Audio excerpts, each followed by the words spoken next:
Bonjour à tous, j'espère que vous allez bien. Aujourd'hui, nouvelle FAQ. On va répondre à une petite dizaine de questions qu'on nous pose, tout simplement sur les réseaux, comme ça, vous aurez également les réponses. Tout le monde en profite et c'est tant mieux.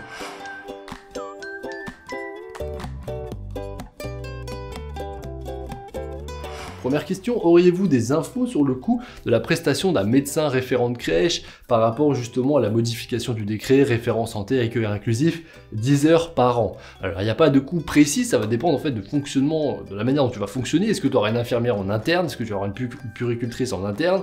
Peut-être ça serait déjà le cas, peut-être ta référent technique est puère et du coup c'est inclus potentiellement dans ton coût salarial. Après tu peux aussi passer potentiellement par un prestataire externe qui serait donc en fait tout simplement une infirmière libérale potentiellement. C'est aussi possible. Donc ça va dépendre de la personne, ça va dépendre de la région, ça va dépendre de la manière dont tu vas travailler avec. Parce qu'il faut savoir que ça peut être quelqu'un qui est salarié, bon pas 10 heures par an, ça me paraît vraiment très peu, mais potentiellement si tu as déjà en interne une personne qui peut être référent santé, du coup potentiellement ça peut être cette personne-là et du coup ça sera son taux horaire qui s'appliquera, ou ça peut être une personne qui est extérieure, un médecin ou une infirmière ou une puéricultrice qui est extérieure à la structure. Donc forcément souvent le médecin va coûter un peu plus cher qu'une infirmière.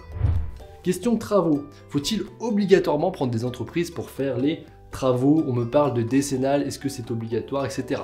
Alors non, tu n'es pas du tout obligé de passer par une entreprise pour faire les travaux. L'assurance décennale des artisans sert tout simplement à garantir durant 10 ans après la réception du chantier ce qu'ils ont fait tout simplement comme travaux. Mettons tu as un dégât des eaux à cause de travaux de plomberie qui ont mal été effectués, cette assurance te permet de réparer les dégâts qui ont été causés potentiellement. Donc effectivement, quand tu travailles avec un artisan, il est intéressant de demander l'assurance décennale de l'artisan pour les travaux en question, parce que des fois ils peuvent être assurés pour des thématiques spécifiques, la plomberie, et ensuite ils disent qu'ils font de l'électricité, mais potentiellement ils sont pas assurés pour, donc attention à ça. Mais potentiellement tu peux tout à fait faire les travaux toi-même. Je te conseillerais, si tu n'as pas de compétences spécifiques en électricité ou en plomberie, potentiellement d'éviter ça et ça les garder sur des professionnels, parce qu'effectivement là c'est des postes où en fait simplement les accidents peuvent être le plus courant et les plus importants, et potentiellement c'est intéressant d'avoir une décennale par rapport à ça derrière, donc un artisan assuré c'est bien. Sinon toi-même tu peux totalement tout faire potentiellement,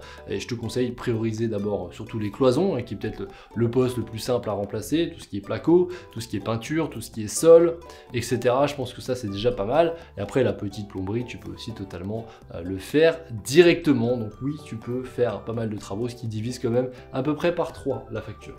Ça fait 10 ans que je travaille et je suis diplômé d'AP et je veux me lancer dans la création. Est-ce que vous avez d'abord créé une grande crèche ou une micro-crèche?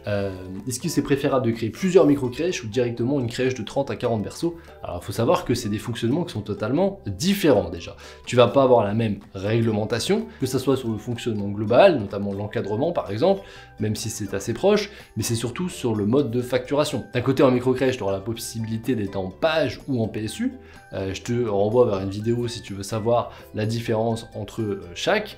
Et en crèche traditionnelle, tu seras obligatoirement en PSU. Donc ça, c'est des modes de facturation qui sont totalement différents. Au-delà de ça, tout ce qui est réglementation et dossier d'ouverture sont un peu plus denses, un peu plus complets. Lorsque c'est une crèche, justement, la micro-crèche a assoupli tout ça pour permettre à des personnes privées de se lancer et justement avoir de plus en plus de moyens de garde disponibles.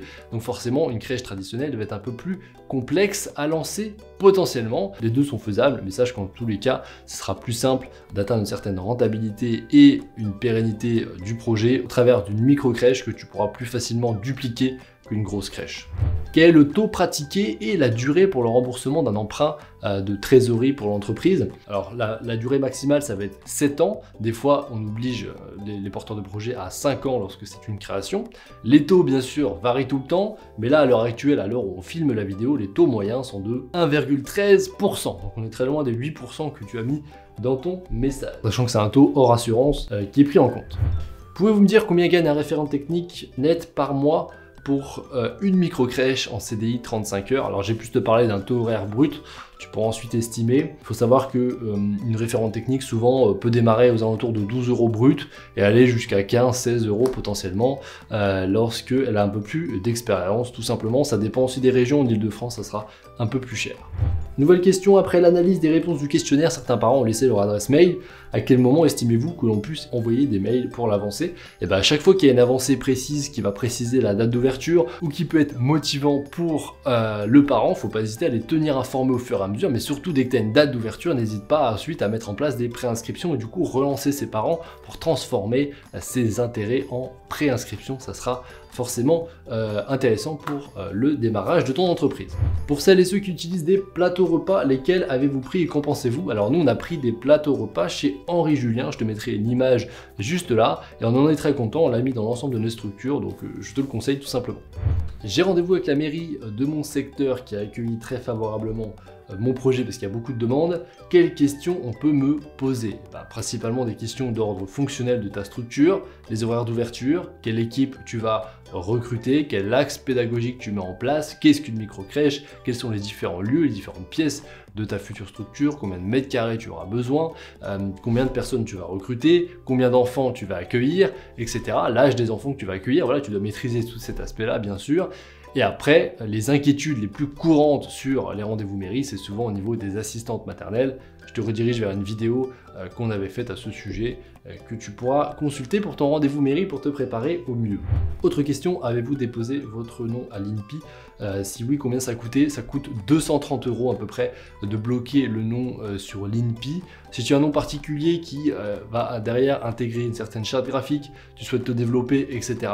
Dans tous les cas, je pense que ça vaut le coup de payer ça pour au moins être tranquille et de bloquer la propriété intellectuelle du nom et potentiellement d'un logo également que tu vas créer pour ta société. C'est toujours ça. En plus, c'est pas une urgence à faire au démarrage, mais sur un secteur d'activité où il peut y avoir des micro-crèches qui s'appellent plus ou moins pareil à des endroits différents, c'est pas très grave. Comme dans les boulangeries, vous avez des boulangeries qui s'appellent pareil des fois à d'autres endroits. C'est pas non plus un indispensable, mais c'est toujours mieux de protéger potentiellement ton nom auprès de l'INPI, ça reste bien.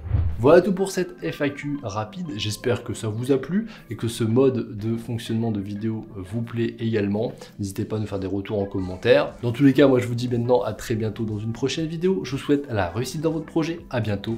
Au revoir.